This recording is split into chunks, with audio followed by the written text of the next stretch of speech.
Lepša hvala za lep sprejem in kot vsako leto se radi vračamo k vam. Tudi mi želimo s to akcijo Luč miru iz Betlehema in nasploh z delovanjem v Združenju slovenskih katoliških skavtov in skavtov delovati za mir, za nenasilje in za aktivno državljanstvo in spodbujati mlade, da bodo prevzemali in ko bodo prevzemali odgovorne vloge, da bodo znali na eni strani spoštovati človekove pravice, v drugi pa videti stisko sočloveka in se nanjo primerno odzvati.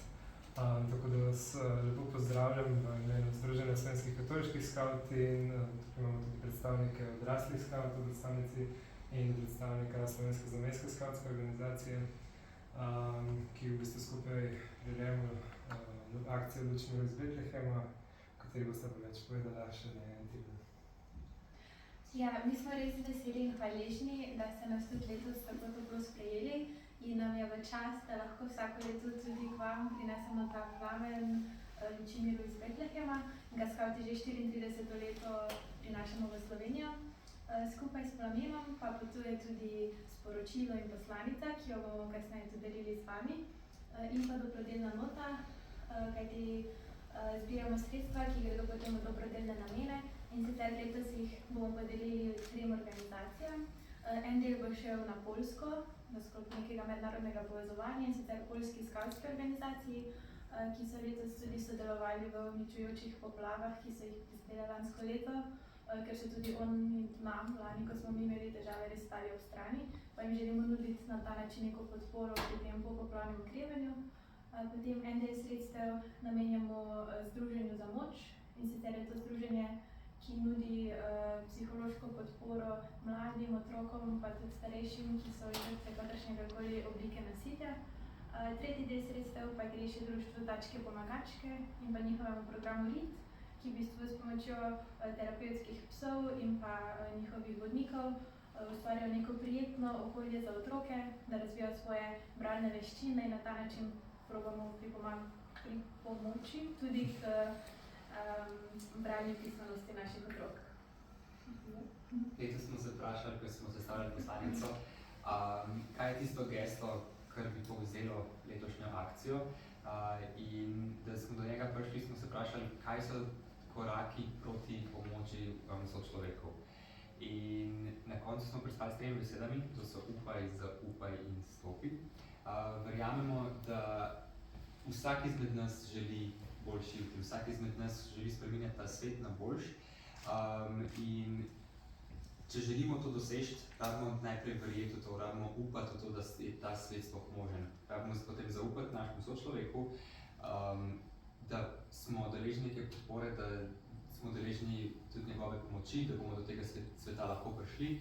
In na koncu seveda moramo tudi stopiti skupaj, moramo narediti in zagrabiti stvar, da potem dejansko gremo en korak proti boljšemu jutri, ali pa da stegnemo roko sočloveku, ko jo rabi in mu je mogoče ta lahko, mislim, mu je lahko ravno naša roka ta opora izven njegove stiske.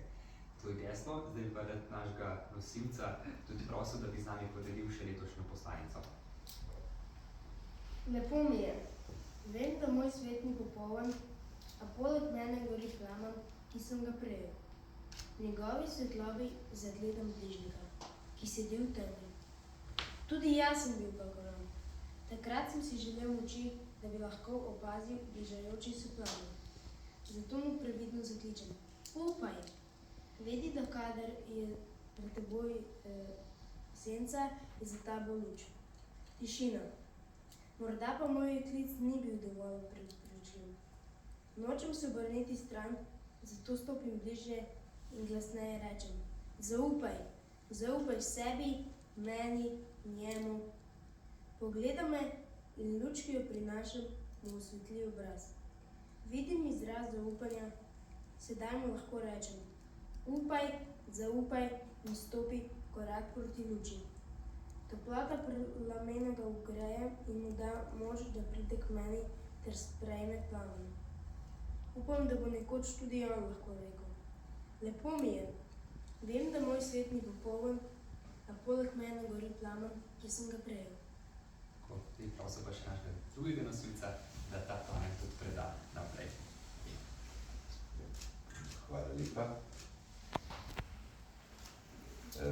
Ja, najlepša hvala. Moram reči, da je v celem letu ta trenutek eden izmed tistih, ki ga najtežje pričakujem, da se oglasite, da bi bil kar žalosten, če ne bi prišli, tako da res iskrena hvala. Mislim, da ta simbol luči miru, da je še zdaj več kot pomemben v tem trenutku, ko so neki nemirni časi, tudi tam, odkotr luč sama prihaja, in da je naša skupna odgovornost vsakega posameznika od nas in pa vseh skupaj, da gradimo en skupen, zaupanja vreden in miren svet. Veseli me ta vaša poslanica, ki jasno pove, da moramo pogledati na sočloveka, da se moramo zavedati, da v tem svetu nismo sami, ampak da skupaj gradimo neko skupnost, ker le tako močni smo lahko, kot je vsak posameznik v tej skupnosti, in z gradnjo skupnosti v bistvu lahko naredimo svet boljši. Jaz tudi verjamem, da svet je lahko boljši, da je boljši, ampak mora pa vsak od nas v bistvu prispevati svoj delež k temu skupnemu dobremu svetu. Tako da iskrena hvala za vaš obisk. Vsako leto bo ta luč našla svoj prostor pri meni tukaj po naši hiši. Tako da še enkrat hvala lepa, pa uspešno na vaši poti naprej tudi s tem zavedanjem, ki ste ga danes povedali. Jaz verjamem, da bomo skupaj zgradili lepši svet, sploh če mladi tako razmišljate. Hvala lepa. Hvala.